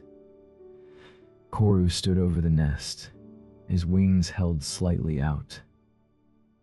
He was not a brooding bird. His body was not designed to give warmth in that way. He looked for a moment utterly out of his element, a creature of aesthetics faced with a brutal physiological need. And then, the community responded. The doorkeeper, the hedgehog, awoke fully. He sniffed the air, his tiny eyes glinting. He didn't approach the fragile kit. Instead, he didn't approach the fragile kit, laboriously turned his great, spiky bulk around so that his back was to the nest, a mere foot away. He became a living, breathing, prickly windbreak, his body radiating a substantial, earthy warmth that flowed towards the nest on the damp air. The paired field mice awoke. They conferred in silent twitches of whiskers. Then they scurried away from the bower, not to flee, but to forage. They returned not with food, but with the driest, softest moss they could find. Peeling it from the sunniest side of a stone, they added it to the nest, tucking it around the kit with their tiny paws. Even the owl above shifted on its branch, its wings tightening to its body, as if trying to project a sense of protective vigilance. Downwards, the bower itself lay empty, its magic momentarily abandoned. All the gathered energy of the sanctuary, all the peace it had stored and amplified, was now redirected. It wasn't flowing in a calm circuit anymore. It was being funneled with desperate focus towards that one shivering life in the rough twig nest. You felt it too in your bed. Your deep, communal rest was broken, but in its place arose a different, fierce kind of quiet, the quiet of intense, collective focus. Your breath no longer matched the sleeping mice. It was held, then released slowly, as if you were willing warmth from your own body across the miles. Koru, seeing the community rally, understood his new role. He was no longer just the curator. He was the conductor of this emergency symphony of care. He stationed himself between the nest and the main bower, a sentinel ensuring the two spaces, one of serene art, one of urgent compassion, remained connected yet distinct. The night wore on, the mist thinning to reveal the hard, bright stars. The kits shivering gradually subsided, the warmth from the hedgehog, the insulation of the moss and leaves, the profound sense of being surrounded not by threats, but by a strange, determined alliance of creatures, did what no perfect berry could do. It gave the lost thing a reason to stop crying. The kit's eyes, glassy with terror, slowly drooped. Its breath, which had been ragged hiccups, evened out into the slow, deep rhythm of exhausted sleep. A true, healing sleep. As it slept, a subtle transfer began. The kit's overwhelming distress had been a vortex of cold fear. Now, as it slept, that fear dissipated, but in its place was not yet peace. It was a void, a drained emptiness. Into that void, sanctuary slowly, carefully, began to pour its essence. It started with the quartz heartstone from its place in the bower. It seemed to pulse, sending out not light, but a wave of deep mineral steadiness, the sense of the everlasting earth. It washed over the nest, assuring the sleeping kit of solid ground, of unshakable foundation. Next, the beetle wing gradient, now dull in the misty darkness, seemed to hum at a frequency too low to hear. It emitted the memory of safety, of hidden places, of colors that meant camouflage and not danger. This too drifted towards the nest, even the perfect blueberry from its stage.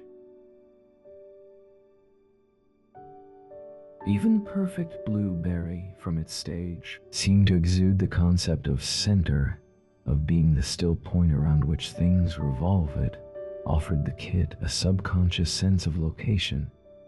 You are here. You are the center of care right now. The spirit of sleep, which had thinned, now returned, but its character had changed. It was no longer just a blanket of quiet. It was a healing cloak, woven with threads of donated warmth, gathered moss, defensive spikes, vigilant eyes, and the redirected magic of the bower itself. It wrapped the nest and the kit within it in a specialized therapeutic rest. By the time the first gray fingers of dawn touched the sky, the crisis had passed. The kit slept soundly, its sides rising and falling in a healthy rhythm. The thistledown still clasped in its paws. The hedgehog, his duty done, gave a massive jaw-cracking yawn and lumbered off to find his daybed under the log pile.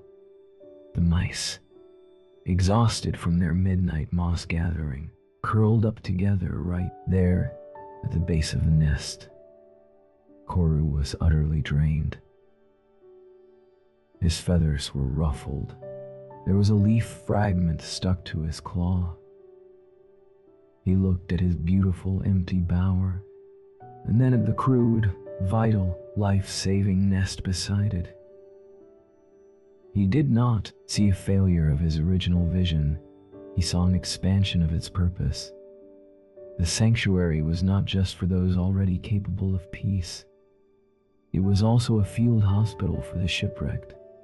Its magic could be not just an ambient offering, but a triage tool, a focused beam of collective calm to stanch a bleeding soul. As the sun rose, the kit woke. It was confused, but the blind terror was gone. It sniffed the air, smelled rabbit, the distant scent of its warren carried on the morning breeze.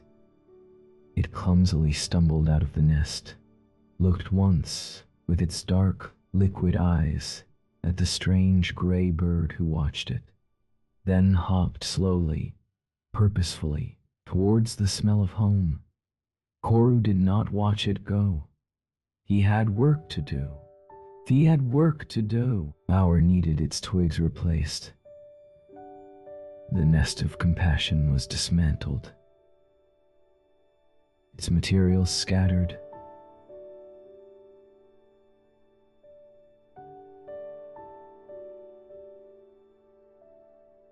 The thistledown was gone, a sacrifice to a higher need.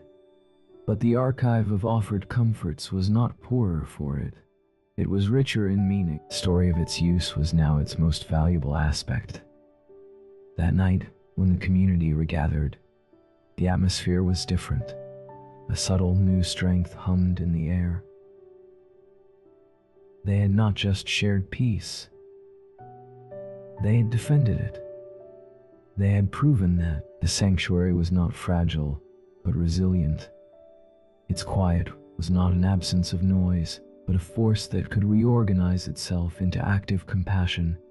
And you, the distant witness, slept a different sleep. It was not the blissful surrender of all the first nights, nor the deep communion of the established cycle.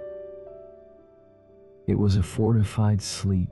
You had felt the sanctuary stretch, adapt, and hold. You knew now that the peace it offered was not passive, but alive, capable of meeting chaos and soothing it without breaking. Your rest was the rest of a soldier who knows the fortress walls are strong, of a parent who has quieted a nightmare. It was deeper, more trusting, and unshakably calm. The bower stood, as beautiful as ever. It was no longer just a masterpiece. It was a veteran, and Koru, bringing a feather back into place, was no longer just an artist. He was a guardian, a healer, and a wise old bird who knew that sometimes the most important arrangement was not of objects, but of hearts. The story continued, forever changed, forever stronger, ready for the next ripple, the next lost kit, the next quiet miracle in the moss. The experience with the rabbit kit left an indelible mark, not a scar, but a deepened grain in the wood of the sanctuary's being. Koru's work shifted in a subtle, profound way. His daily maintenance was no longer just about preserving perfection, but about ensuring resilience. He began to collect and store, not just for beauty, but for utility. A small cache of the driest, finest moss was kept in a separate hollow, labeled in his mind as for insulation. He sought out spider silk not only for its glimmer, but for its tensile strength, winding it into tiny, resilient cords for binding. The bower was still a lullaby for the eyes, but its creator now knew it must also be a toolbox for the heart. The moon waxed and waned, painting the clearing in silver of varying thickness, the community of varying thickness. Regulars grew and evolved. The paired mice had a litter of pink, squirming pups, too young to visit, but their parents' peace was now tinged with a new, soft pride, and the sanctuary seemed to absorb this gentle joy, making the beetle wing shimmer somehow warmer. The doorkeeper hedgehog brought a companion one night, a smaller, shyer hedgehog who snuffled at the quartz stone in quiet awe before settling beside her mate, creating a matched set of spiny, rumbling doorstops. Then came a night of unprecedented change. It began with a sensation you felt even before Koru did. A low, subsonic pressure in the air, a static charge that made the down on your arms, in your distant bed, prickle. The sky, which had been clear, began to swarm with fast-moving, bruised clouds. The wind arrived not as a breeze, but as a series of sharp, warning gasps that rattled the twig walls of the bower. A storm was coming, not a gentle summer rinsing, but a late-season tempest, full of throaty thunder and reckless rain. The animal visitors of the night sensed it too. The field mice, after a brief, anxious conference, fled for the deep safety of their burrow. The hedgehogs, after a moment of indecision, trundled off towards their fortified nest under the garden shed. The owl gave a low, warning hoot and vanished into the deeper woods. The clearing emptied, save for Koru and the physical bower itself. Koru felt the first cold spit of rain.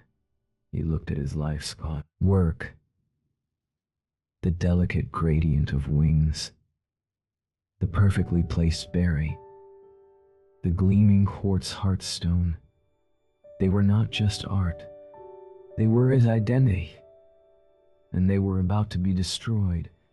The wind would shred the wings, the rain would smash the berry to pulp, stain the quartz with muddy splatter, and wash the meticulously sifted stage into a sodden ruin. A fierce, protective agony seized him. This was not the focused distress of the lost kit. This was the impending annihilation of Osiris, annihilation of world meaning itself. He hopped frantically around the avenue, his mind racing, He could not carry it all to safety. He was one bird, the archive, the moss store, the binding silk, all were useless against the sky's fury. The first real gust tore through the clearing. It lifted the palest lavender beetle wing from its resin anchor and sent it spinning into the darkness like a lost soul. Koru let out a sharp, desperate cry, a sound you had never heard from him. And in that moment, as the thunder rumbled its first distant drum roll, you understood. You were not just a witness. You were connected. The sanctuary was idea, a pattern of peace, and ideas are not so easily washed away. You focused from your human bed in a dry room, with all the will your sleepy state could muster. You didn't imagine stopping the rain. You imagined holding the pattern. You pictured the bower not as a physical collection of fragile things, but as a blueprint of calm, a three-dimensional equation of balance and hue. You held that image in your mind, clear and sharp. The angle of every wing, the curve of the berry, the exact spot where the quartz met the earth. You held it as the wind surged again, as the heavy drops began to plunk on leaves the size of tabletops around you. Koru, in the clearing, felt it. The panic in his chest didn't vanish, but it was joined by a strange, foreign sense of reinforcement. It was as if the very idea of the bower had grown denser, more defined. He didn't understand it, but he acted on it. This was not a time for saving individual components. It was a time for saving the essence. He made a decision that went against every instinct of his collector's soul. Instead of trying to rescue the most beautiful pieces, he went for the keystones.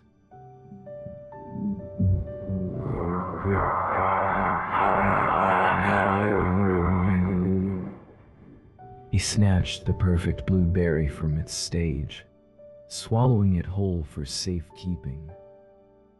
A profound act of ingestion, making the anchor a part of him. He then threw himself at the quartz heartstone. It was too heavy to lift, but he could move it. He dug his claws and beak into the earth around it, loosening the soil, and with a Herculean shove, using his whole body as a lever, rolled it out of its cradle and towards the base of the oak, where the great root formed a shallow, sheltered cave. Rain was falling in earnest now, cold and hard. The beetle wings were being torn away. One by one, their colors extinguished in the slashing dark. Koru ignored their loss, his focus absolute. He got the quartz stone into the root cave. Then he dashed back into the disintegrating avenue, not for the wings, but for one thing only. The central, miraculous Ulysses butterfly wing fragment. It was still pinned by its stronger anchor. He wrenched it free, its magic dulled by wet, and fled back to the root cave with it clutched in his beak. He crammed himself into the shallow space beside the cold quartz. From here, he was a spectator to the destruction. The storm unleashed its full violence. The wind screamed through the clearing, flattening ferns, tearing leaves from the blackberry bush. Rain fell not in drops, but in punishing rods, hammering the earth into mud, snapping the delicate twig walls of the bower as if they were matchsticks. The beautiful gradient was gone, scattered to the four furious winds. The smooth stage was a churning brown puddle. The bower was not just damaged. It was erased. Koru sat in his cramped shelter, the taste of the blueberry a cold lump in his crop.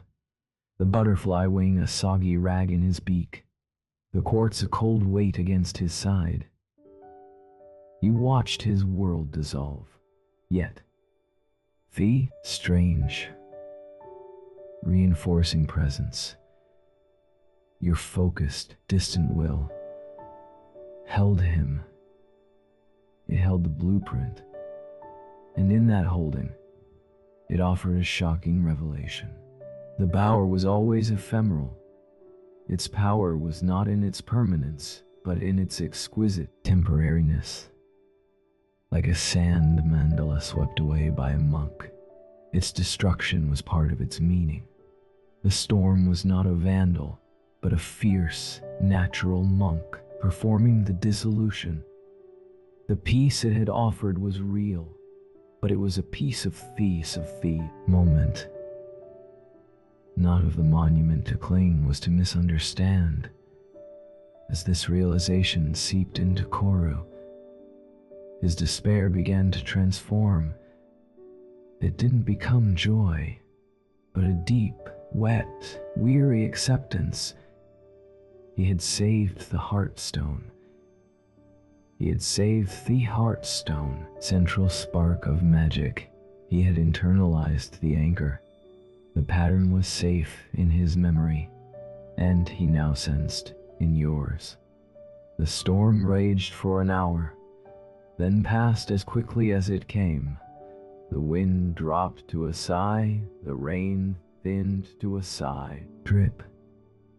A bruised, quiet light filtered through the tattered clouds. The clearing was a war zone. Mud, debris, shattered twigs. Not a single beetle wing remained. It was a blank, wet slate. Koru emerged, bedraggled, his feathers plastered to his body. He spat out the sodden butterfly wing fragment onto the mud. He looked at the quartz stone, mud spattered but unbroken, solid in its new niche. He coughed, and the blueberry, slightly digested, its skin softened, came back up onto the ground. It was no longer perfect. It was transformed, softer, darker, its bloom gone, but its blueness deepened. A veteran of a journey, he stood in the center of the wreckage, and he began to work. This was not maintenance. This was not maintenance. Recreation, but not a replication. He did not try to find new beetle wings. That collection was gone. Instead, he used what the storm had provided. He gathered shards of wet mica from the rocky outcrop, which glittered with a hard silver gleam. He collected fragments of broken snail shell, their mother of pearl interiors gleaming with soft pinks and blues.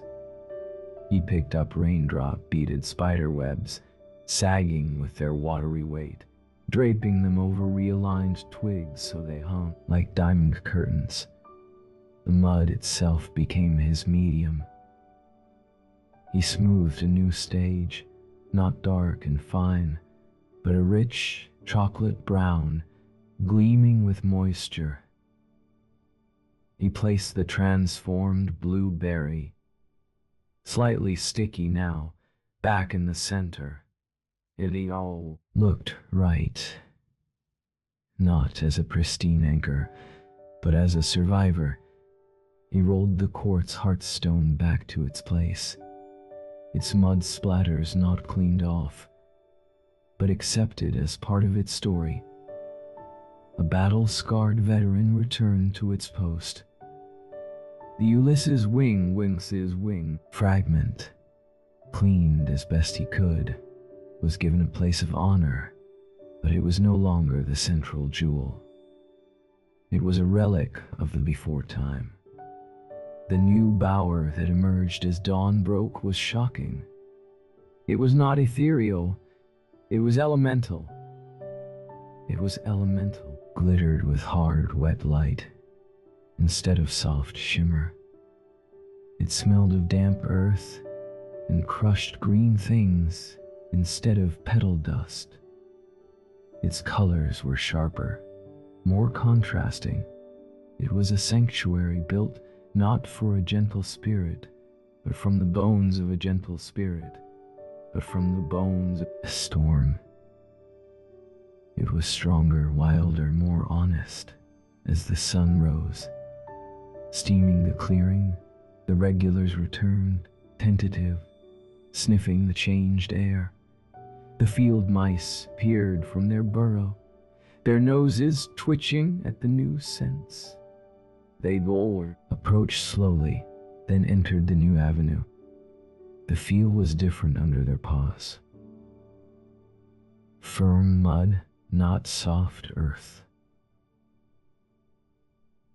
The light refracted through water droplets, not insect wings. But the peace was there. Not the same peace, but a peace that had been tested, a peace that knew it could survive chaos. The doorkeeper hedgehog and his mate waddled in, sniffed the quartz stone thoroughly, and settled with a contented grunt. The new peace suited them. It was as grounded and unpretentious as they were. And you, in your bed, finally released the mental blueprint you had held all through the storm. You were exhausted, but it was a clean exhaustion. You had not just witnessed a destruction and rebirth. You had participated. Learned that the sanctuary you carried within you was not a fragile crystal thing. It was a pattern that could be stamped in mud, that could weather a storm. Your sleep that day was the deep, dreamless sleep of the stone itself after the flood. You itself after the flood has passed, scoured, clean, and immovably present. Koru, preening his drying feathers on his sun-warmed branch, looked down at the new, gleaming, wet world bower. He felt no grief for the old one. It had been beautiful. This one was true. It contained the memory of the storm within its very structure. The spirit of sleep, when it returned that night, would find a different, more powerful companion. It would find a peace that was not innocent, but wise, a sanctuary that had stared into the whirlwind and, though scattered, had chosen to reassemble itself, not as it was, but as it now was, changed, resilient, and more deeply rooted than ever before.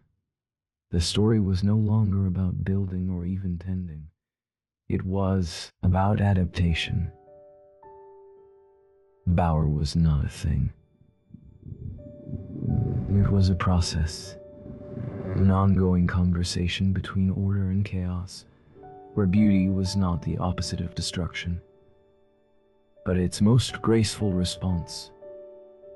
And Koru, the curator, was now also a philosopher, understanding that his true work was to facilitate that conversation forever. The seasons turned. The elemental, storm-born bower became the new normal. Its wet mica glitter hardened into a permanent diamond dust sparkle under the sun. The mud stage dried to a smooth, pale gray clay, like cured pottery. The transformed blueberry, having given its all, finally shriveled into a tiny, leathery pod of pure indigo essence, with the same calm ceremony with which he had first placed it. Koru carried this relic to the archive of offered comforts and laid it beside the memory of the thistledown. Its work as an anchor was done. Now it was a sacred seed of the past. He retrieved the slowberry from the thorny one that was the color of a winter midnight, with a dusty bloom. It was harder, more austere than the summerberry, carrying within its taut skin the promise of patience and enduring sweetness born of bitterness. He placed it on the gray clay stage. It was a new anchor for longer, colder nights. The story of the bower, which had begun with a single, perfect act of creation, had unfolded through tending, through community, through rescue. and through surviving dissolution. It had become a living legend in the whisper network of the garden. Creatures came not just for rest, but for a kind of pilgrimage. A venerable old badger, his stripe gone silver, visited one autumn night, simply sitting at the entrance for an hour, breathing slowly, before offering a single polished claw sheath as his tribute. A migration of tiny tree frogs used it as a resting point, their jewel-like bodies adding living emeralds and sapphires to the composition for one night. Before moving on, Koru's work became less about active curation and more about orchestration. He was the steady pulse at the center of a self-sustaining system. He watched as a young, overly ambitious jackdaw once tried to steal the slowberry. Before Koru could even react, the doorkeeper hedgehog had huffed and rattled his spines. The field mice had set up a chorus of indignant chirps, and the owl above had fixed the thief with a gimlet stare. The jackdaw, feeling the concentrated will of the entire sanctuary against him, dropped the berry in shame and fled. The bower defended itself. It had its own immune system, and you, the distant witness, found the connection. Changing, it was no longer a thread you followed to a specific place. It had dissolved into a general state of being. You did not need to visit the bower in your dreams to feel its effect. The lessons were integrated. When stress threatened, you felt the cool, solid weight of the quartz heartstone within your mind, a tool for grounding. When chaos swirled, you remembered the blueprint held firm in the storm. When faced with another's distress, you recalled the collective funneling of warmth into the twig nest was no longer out there. It was the operating system of your own peace. One evening, as the last of the autumn light bled from the sky in a wash of violet and gold, Koru felt a familiar, yet profoundly different pull. It was not the spirit of rest, sleep. It was gentler, quieter, with a quality of beautiful conclusion. He hopped down from his branch for what felt like the final time. Though he did not know it was final, he walked the avenue slowly, his claws clicking softly on the hard clay. He passed the glittering mica, the pearlescent shell, the steadfast quartz, the austere sloe. He acknowledged the sleeping forms of the mice, the hedgehogs, a new young dormouse. He looked up and saw not the tawny owl, but a barn owl, a new sentinel, its face a heart of white in the gloom. The community had regenerated, evolved. It would continue without him. He settled in the very center, not in his usual watchful pose, but lying down, his body curled in a soft chorus, but lying down, circle around the slowberry. He was not keeping vigil. He was joining. He was becoming part of the composition he had authored.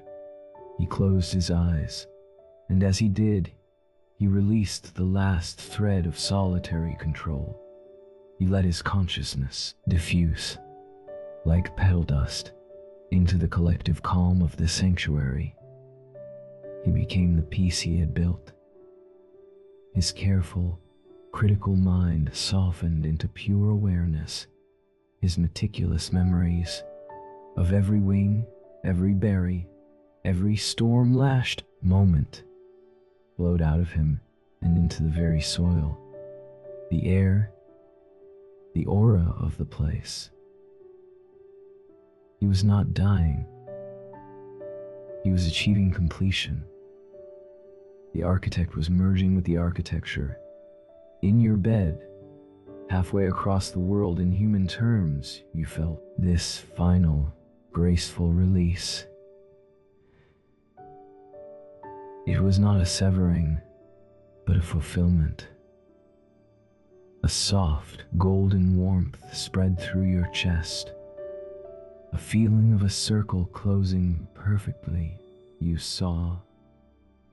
In your mind's eye, chorus gray forms soften, his edges blurring into the twilight of the clearing, until he was indistinguishable from a shadow, from a particularly artful arrangement of gray pebbles and moss. He had become a permanent feature, his spirit, the hum in the quartz, the patience in the slow, the order in the pattern. The bower was now truly autonomous, a self-perpetuating engine of tranquility, with its own evolving traditions, its own guardians, its own legacy. It would weather more storms, welcome more lost souls, and adapt its soul's beauty for generations of creatures you would never know. And so, dear listener, the tale of the meticulous Bowerbird and the sanctuary he built is complete.